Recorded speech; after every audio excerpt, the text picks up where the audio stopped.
around the room to see the wonderful beings that are with you this evening and these sparkling, shining, glowing, luminous manifestations of a cosmic good.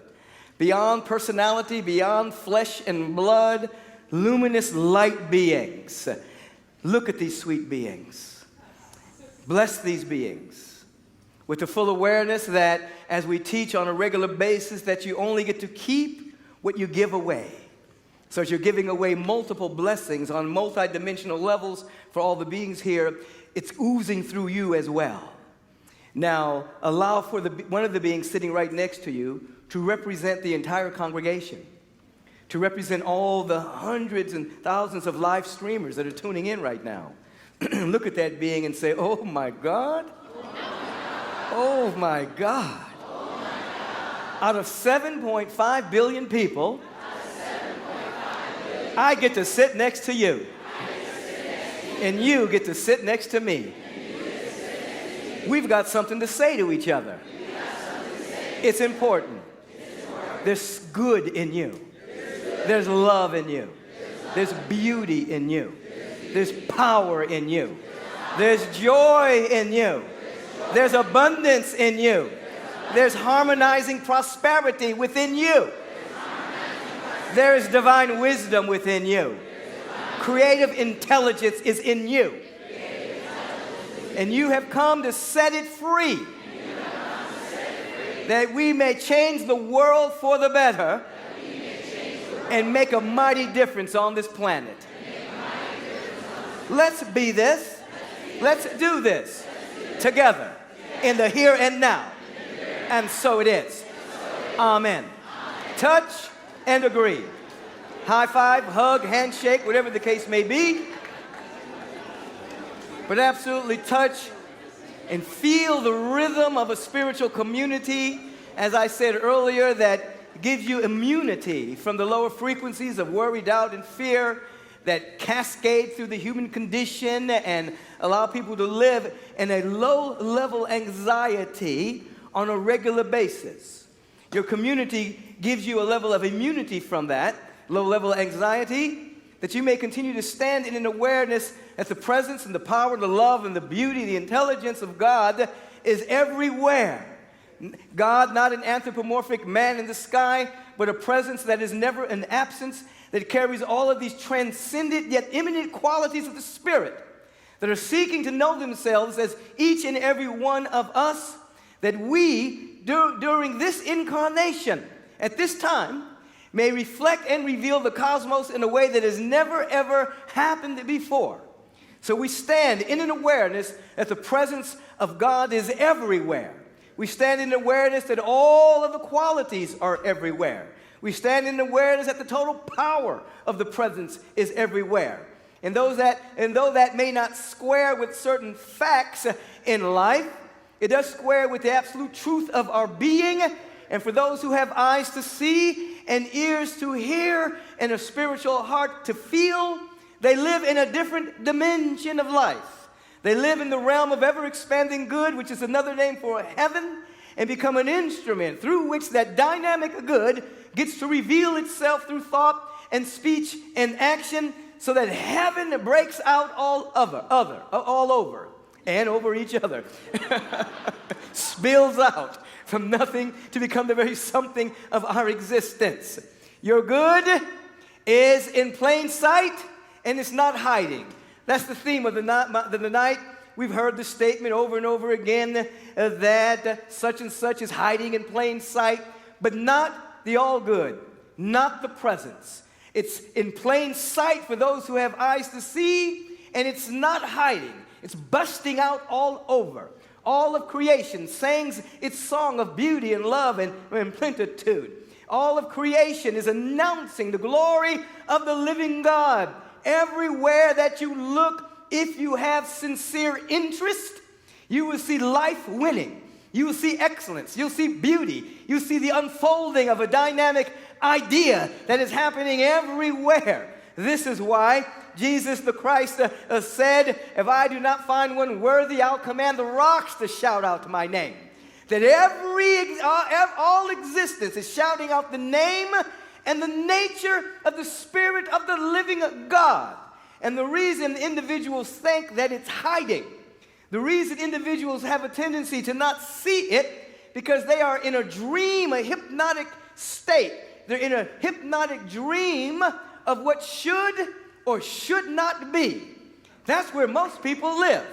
They're in a dream of what should be and what should not be. And so they're living in this sense realm, basically governed by their five senses, so they can't see reality. All they can see is what should be and which should not be. Therefore, they're in a dream of a lie. Their lying senses have hypnotized them again. And so, if you check out your own mind, maybe perhaps you'll notice that throughout the course of the day, you're kind of living in, that shouldn't be, that should be. That shouldn't be like that. That should be like that. And what is the reality of the presence, you don't even see it, because you're in a dream of what should or should not be. And then if you're stuck in that hypnotic dream, then you fall prey to manipulation. You begin to use your mind to manipulate the facts of life, but you are not seeing the high vision of what's really there. You're basically moving through the sense realm, using your mind power to try to move things around from your vision of what should and should not be. So basically, you become the hamster on the hamster rung, not going anywhere, but kicking up a lot of dust. That is not your role.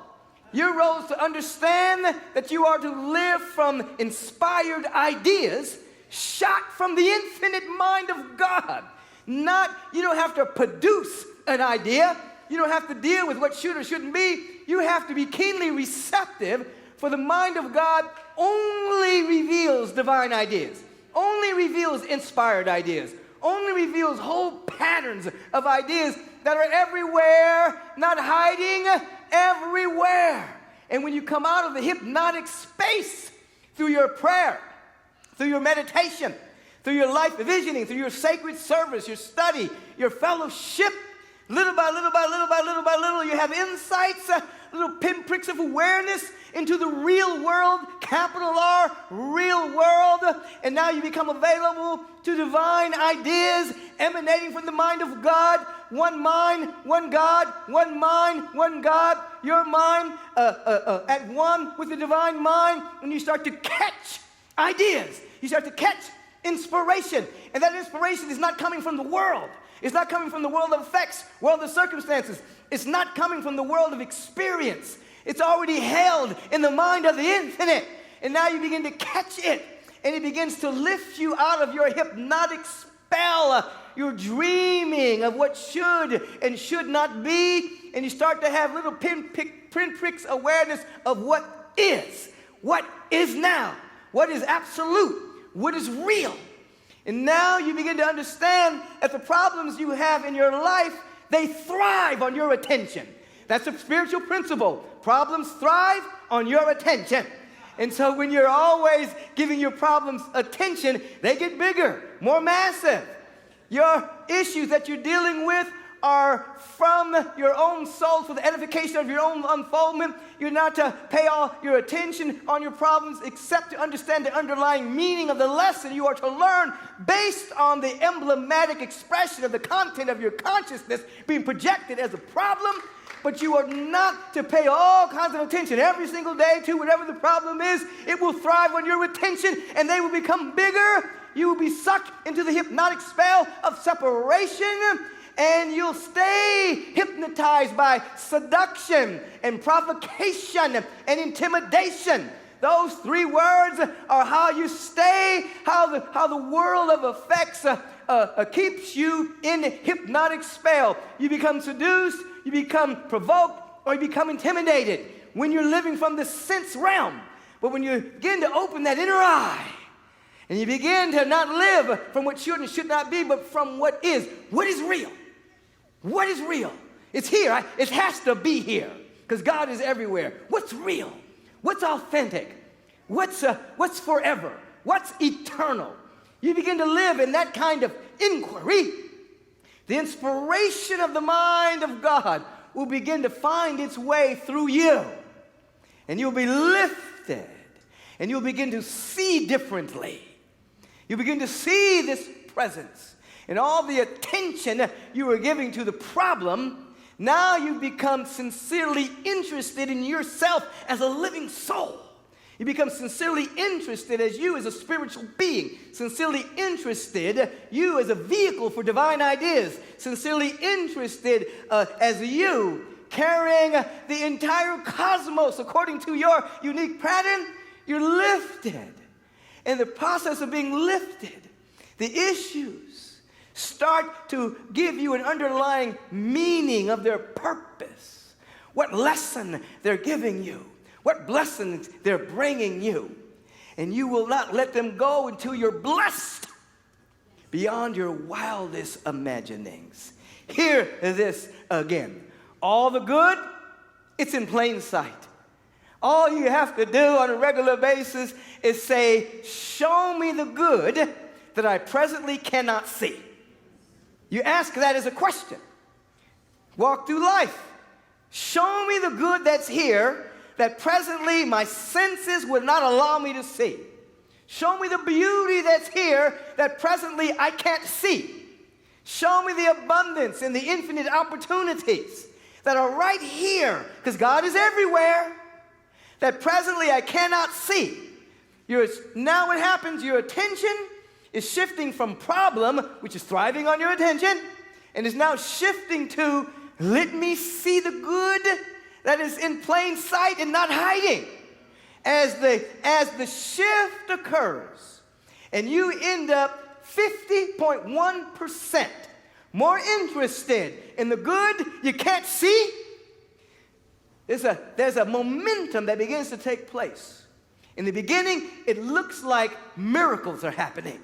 It looks like, oh my God, I woke up today and then this happened, I met this person and I got a parking space and this happened and that happened and then I met this person and it's like, oh, good luck is happening. No, luck is living under cosmic knowledge. L-U-C-K is living under cosmic knowledge.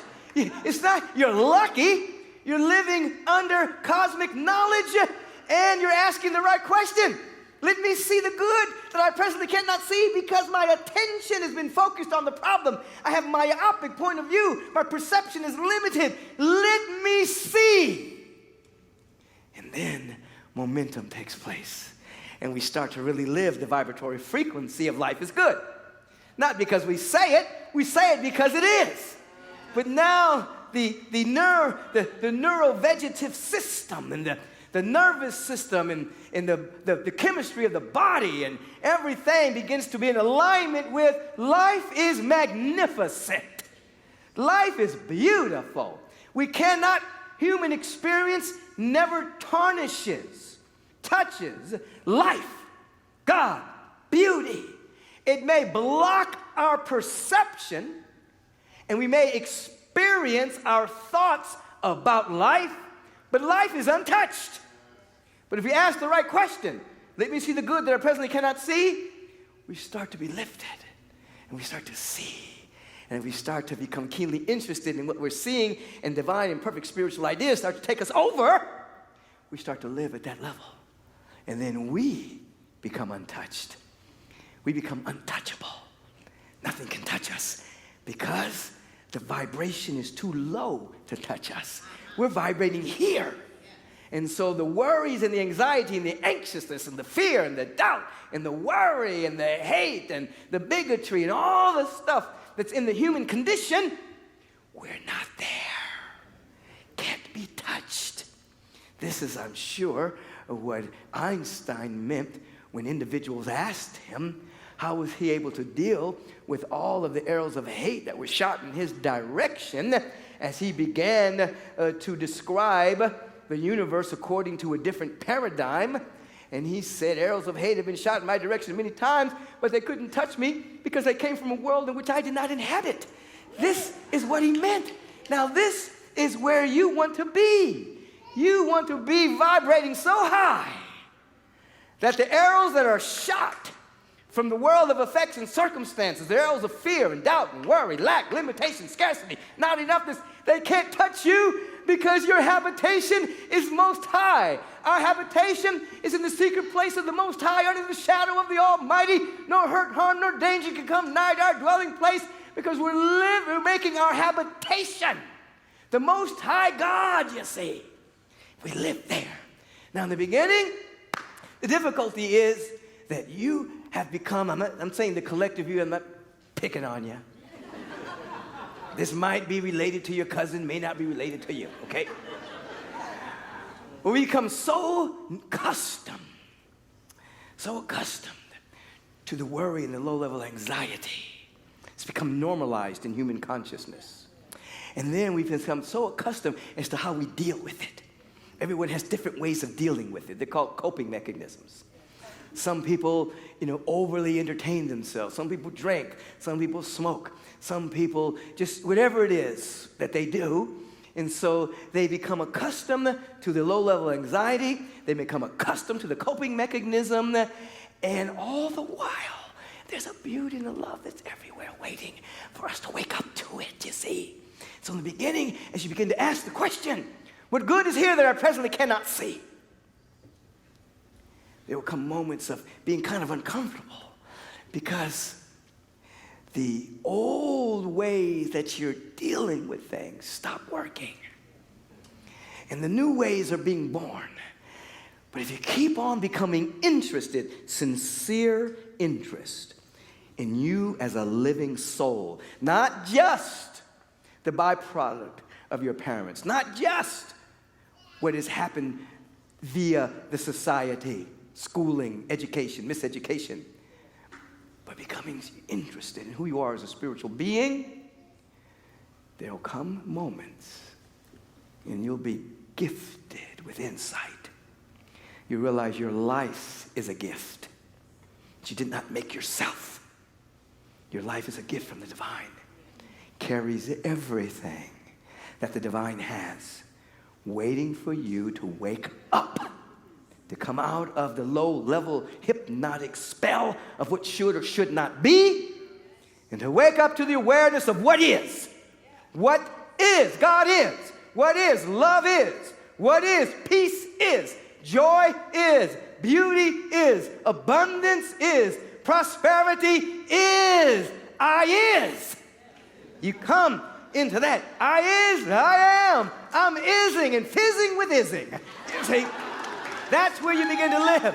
And then inspiration takes over and guides you into paths of righteousness. Righteousness is right useness. You come into paths of right useness.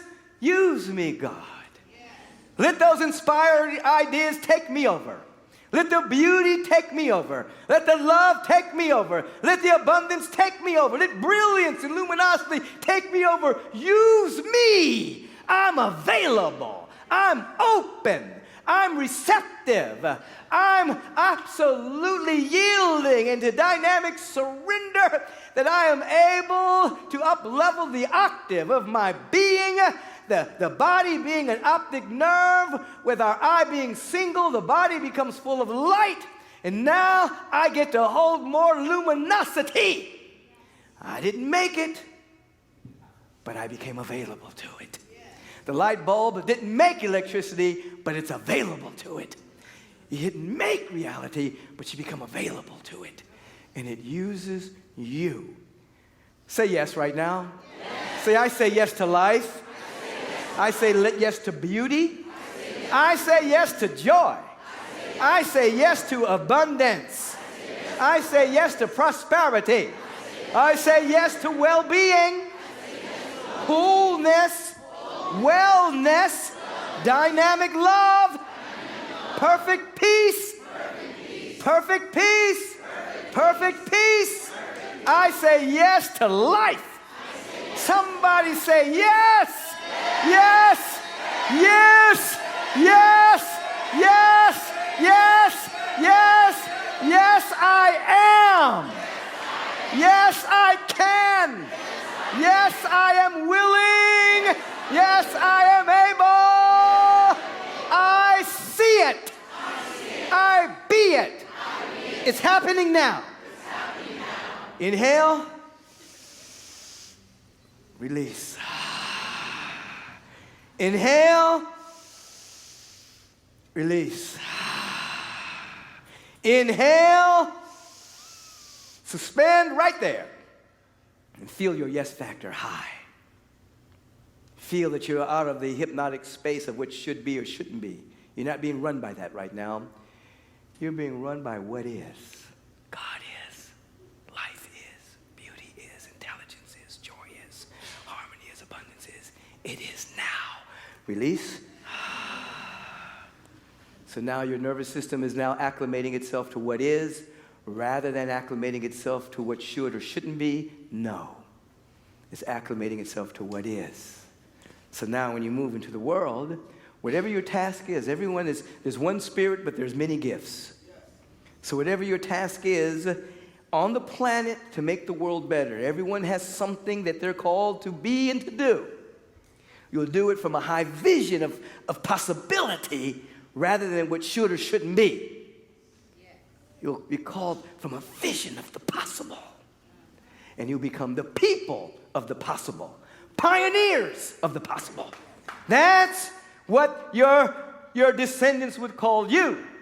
They'll look back and say they were people of the possible. They were pioneers of the possible.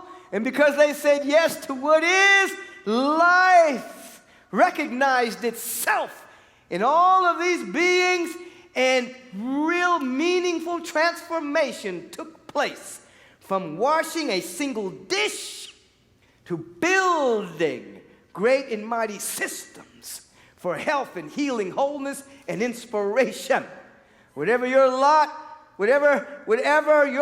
is in life, let the underpinning of it be, I live for excellence. Don't do anything shoddy. Nothing half.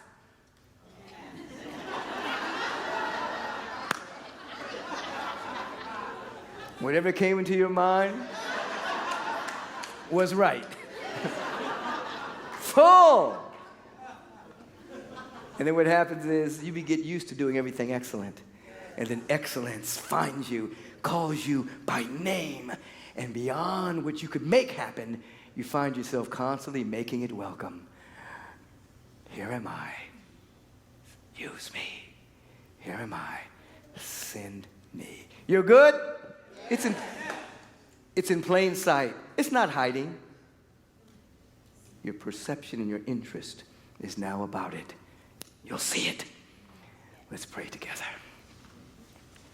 Let's be so grateful that we came here this evening. Let's be so grateful that whatever may have come into our minds and say, well, you don't need to go tonight. You were here on Sunday. Why are you going to go again? Whatever came into your mind and says, I worked a little, I'm hard. I want to go home and just lay on the couch. Whatever you overcame to get here tonight, that was God in you. That's God. That's the Spirit. The flesh may have been a little weak, but the Spirit said, I'm going to be there. And you were here in this great fellowship this evening. For those of you live streaming, you said the same thing. You know, I'm going to tune in right now. I'm going to be with my spiritual family, even if I'm in New York, or even if I'm in Florida or Texas or Oakland or Portland or San Francisco, or I'm going to tune in right now. So all of us are right here together in this center of coherence. The center that is everywhere and the circumference that is nowhere. There's no circumference to the Spirit. The center is everywhere. And so in this dynamic gratitude and pure recognition of this ancient and ageless and sacred truth, we stand in an ever-increasing awareness of our oneness with God, our oneness with all that God is, all of the sacred qualities, operating on every dimension fully. We make ourselves so available that something within us shouts out, I am what thou art what I am. There is no difference. There is no distance between us and the presence. It is a presence that is never an absence. And the word is spoken from this dynamic that we are free today. In this moment, we are free, fully available to the Spirit of the living God. The body temple, oh my God, it doesn't know any age except the age we give it. So we say eternal. We say eternal. And the body temple says, okay, boss, I'm going to regenerate. I'm going to renew. I'm going to make myself available to the transcendent beauty and make it imminent, the transcendent health and make it imminent. Right now, every organ, action, function of the body temple hears this message and begins to rejuvenate and regenerate itself. It's a dynamic health, healthy enough for each and every one of us to give our gifts. Mental body becomes so clear that it's able to see that which is real and become an avenue of inspiration. The emotional body becomes purified, no longer simply the holder of old experiences, unresolved issues. No! Emotional body is so purified now that it holds the dynamic frequency of love and beauty, deep feeling tones of connectivity. And the body of our affairs reveal a sacred order, an elegance, a harmony. The same elegance that reveals itself in the elegant universe, the body of our affairs reveals that same elegance. And it's okay for us to think of our life as elegant and beautiful, majestic, wonderful. Those are spiritual qualities that are becoming active in our awareness right now. Feel it in your bones. Now, feel that, feel that. Tim, help them feel it for a second. Just feel it now.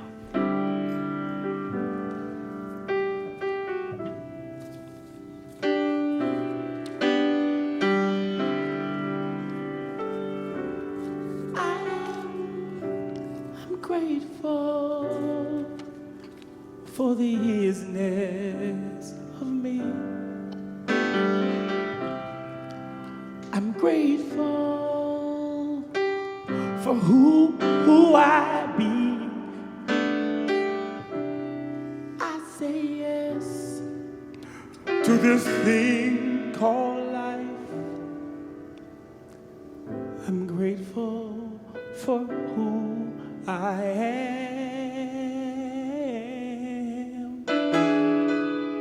Grateful for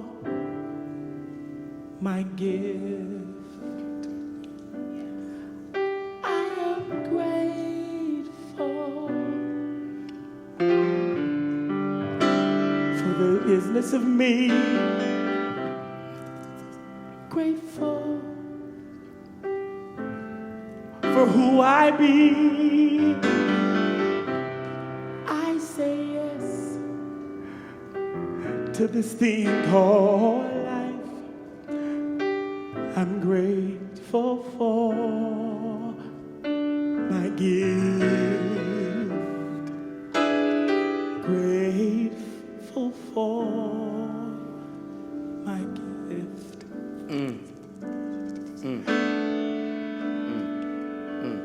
Take the hand of the being next to you and feel the power of sacred community, granting you immunity right now from worry and doubt and fear and the projection of worst case scenarios onto the plane of your existence. We're in a feeling tone of grateful for our life, grateful for our gift, grateful for each other.